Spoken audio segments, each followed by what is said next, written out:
un jeûne, c'est un jeûne obligatoire, wallahi. Le prophète Muhammad sallam, lam yatruk amran yuqarribuna ila Allah illa ashadana ilayhi. Il n'y a rien qui puisse nous rapprocher de Dieu que le prophète Muhammad sallam aurait laissé, sans nous informer par rapport à ça. Tel qu'il a dit là, vous voyez, il a donné les deux cas, il a dit celui qui a déjà mangé, qu'il continue de jeûner. Et celui qui n'a pas encore mangé, qu'il continue aussi de jeûner. Si ceux-là devaient, c'est-à-dire ceux qui ont déjà mangé, s'ils devaient rembourser, le prophète Mohammed l'aurait déjà précisé. Parce qu'il ne s'était jamais sur ça. Est-ce que vous comprenez? Le fait qu'il s'appuie sur ça, c'est une faveur à la communauté musulmane. Allah subhanahu wa ta'ala dit dans le Coran, il dit La tas'alu, oubliez le prophète Mohammed, il dit La tas'alu an ashya en tubda lakum tasukum. Ne posez pas la question sur ne posez pas les questions sur les faits. Donc, lorsqu'on vous donne des réponses, ça va vous donner des difficultés. Le prophète a dit, ceux qui ont déjà mangé, qu'ils continuent de jeûner. Oui, les Sahaba, ils ont respecté cette règle-là, ils n'ont pas demandé, est-ce qu'on va rembourser? Parce qu'il n'a pas parlé, il ne rembourse pas. Terminé. Parce que, pas de difficulté sans un test. Ce qui est compliqué, toute chose qui est compliquée, on ne le fait pas sans un test. Ceux-là qui remboursent les jeunes, maintenant là, c'est parce qu'il y a un test, quand ils remboursent. Dieu a dit que وَمَنْ كَانَ مِنْكُمْ مَرِيضًا أَوْ عَلَى السَّفَرِ فَعِدَّةٌ مِنْ أَيَّامٍ أُخَرَ. Ceux d'entre vous qui sont malades ou bien qui sont en voyage, فَعِدَّةٌ مِنْ أَيَّامٍ أُخَرَ, qu'ils remboursent dans les jours à venir. Ça, il y a un test. On ne va pas se créer de difficultés tant qu'il y a un test qui nous pousse cette difficulté-là. C'est comme ça, en islam. Donc, ceux-là, ils ne remboursent pas. Je pense que j'ai été clair. Donc,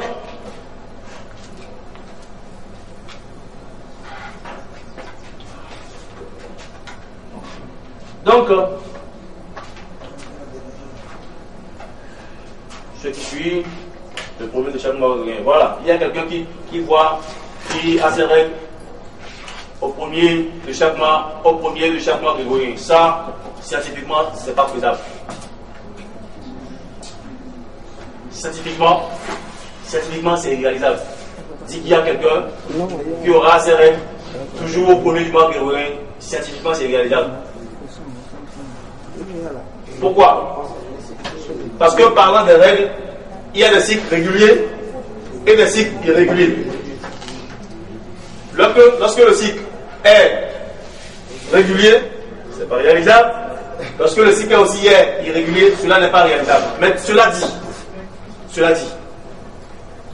lorsque la personne a un cycle régulier, il a un cycle par exemple de 28 jours. D'après ses calculs, il peut déjà projeter que dans l'avenir, que tel jour, il aura ses menstrues. Maintenant, l'islam ne lui permet pas de ne pas jeûner tant qu'il n'aura pas pu ses menstrues. Il sait pertinemment qu'aujourd'hui il le verra, mais l'islam lui demande de faire quoi? De commencer. Parce que ceux qui ont des règles irrégulières, c'est pas qu'ils sont nés comme ça. C'est certains éléments, c'est certains cataclysmes, hein? C'est certains faits biologiques, hein? Qui provoquent ça. Ça peut être des soucis, ça peut être des stress et d'autres choses encore. C'est ça qui provoque. Donc, même s'il fait ses calculs, il peut faire son caractère régulier.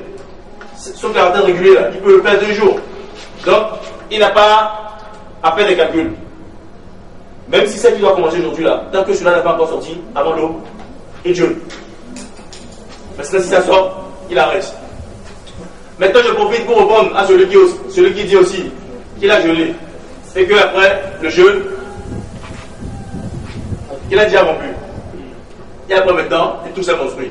Celui-là aussi, son jeûne est bien valable. Voyez-vous? Maintenant, je vais vous dire une chose. Il y a quelque chose qu'on appelle Al-Qassatul al-Bayda. Al-Qassatul al-Bayda. Il y a ce qu'on appelle le sofra et ce qu'on appelle le khumra par rapport aux règles. Par rapport aux règles, ce qu'on appelle le qassatul al-Bayda, une blancheur, il y a une blancheur C'est-à-dire lorsque les femmes terminent la règle, elle est terminée, la règle, les menstrues là sont toujours terminées par ce qu'on appelle le kosot de Baïda. Il y a une blancheur qui sort après le sang, après le flux. C'est ça qui marque la fin de chaque règle. Voyez-vous? Si maintenant, après que c'est apparu le kosot de Baïda, et puis après maintenant il y a le soufra et le khumra qui vient, c'est-à-dire les, comment dirais-je, les sangs jaunâtres et comment dirais-je,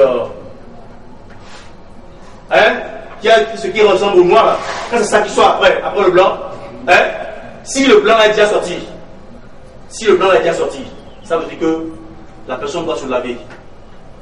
Maintenant, si c'est le jaunâtre qui sort après, ça c'est rien. La personne se douche, il fait seulement le toilettage et continue son jeûne. Est-ce que vous comprenez? C'est le constat au Baïda, c'est ça qui marque la fin de quoi? Des menstrues. Quelqu'un qui aurait déjà vu le constat au Baïda, par exemple, maintenant je vois le constat au Baïda 1 minute avant l'eau. 1 minute avant la vraie eau, je dois jeûner. 1 minute, je dis bien, même 30 secondes avant la vraie eau, je dois jeûner.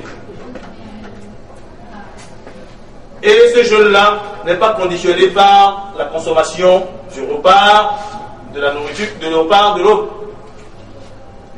Est-ce que vous comprenez? Non. Il va jeûner. Et ce n'est pas aussi considéré par le lavage. S'il a le temps de manger avant de laver, qu'il aille manger. Même les gens peut-être dans nos prières, il va ira de laver, après il va rembourser la prière. Il y a un principe en l'islam, on dit Ma la yudrak kullu. La yudrak kullu. Lorsqu'on ne peut pas tout faire, c'est-à-dire ce dont on ne peut pas tout faire en entièreté, on la fait partiellement. Lorsqu'il y a une chose qu'on ne peut pas faire dans son entièreté, on la fait partiellement. Ce qui peut rattraper de nous rattrape. Voyez-vous. Maintenant, il y a quelqu'un qui avait mal compris ce qu'il avait tout à l'heure. Bon, ce n'est pas qu'il a mal compris, c'est peut-être moi qui n'ai pas bien expliqué. Et c'est peut-être moi qui n'ai pas terminé l'explication. C'est que, par exemple, par rapport à hadith qui disait que les 2 mois de Zulhijjah et de Ramadan ne diminuaient pas. J'avais donné les explications que les gens avaient données par rapport à ça. La vraie explication de hadith, c'est que, au cours d'une année, lorsque nous prenons le mois de Ramadan et le mois de Zulhijjah, les deux ne peuvent pas diminuer simultanément. Simultanément, non. Les deux peuvent être 30-30. Mais ce sera toujours 29-30 ou bien 30-29. C'est-à-dire, si par exemple, Ramadan dit à 29, jamais le Zulhijjah ne sera pas 29. Ça. Vous avez compris? Si Ramadan est 29, jamais le Zulhijjah ne sera pas 29.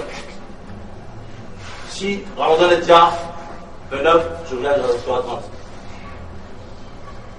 Vous avez compris? Les deux ne se diminuent pas de manière simultanée. Voilà ce que je vais vous dire. Maintenant, on demande si la baraka, pour faire le repas de l'eau, est proportionnelle à la quantité avalée.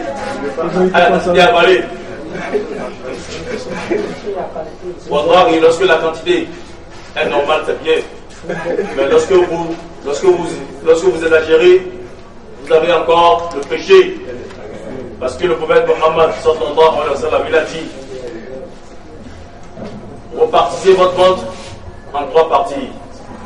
Une partie pour boire, une partie pour manger et l'autre partie pour respirer.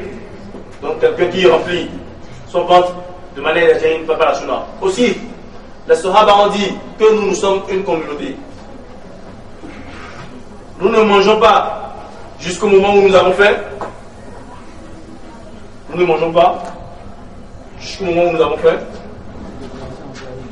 Et nous enlevons nos mains du plat avant d'être rassasiés. 2 principes qui s'accrochent. Vous n'avez pas compris. C'est des gens, c'est quand ils ont faim qu'ils mangent. Et quand ils mangent, ils enlèvent le plat, leur main du plat avant d'être rassasiés. C'est ça. Hein? Il n'essaie pas. Voyez-vous. Parce que l'islam n'aime pas du gaspillage.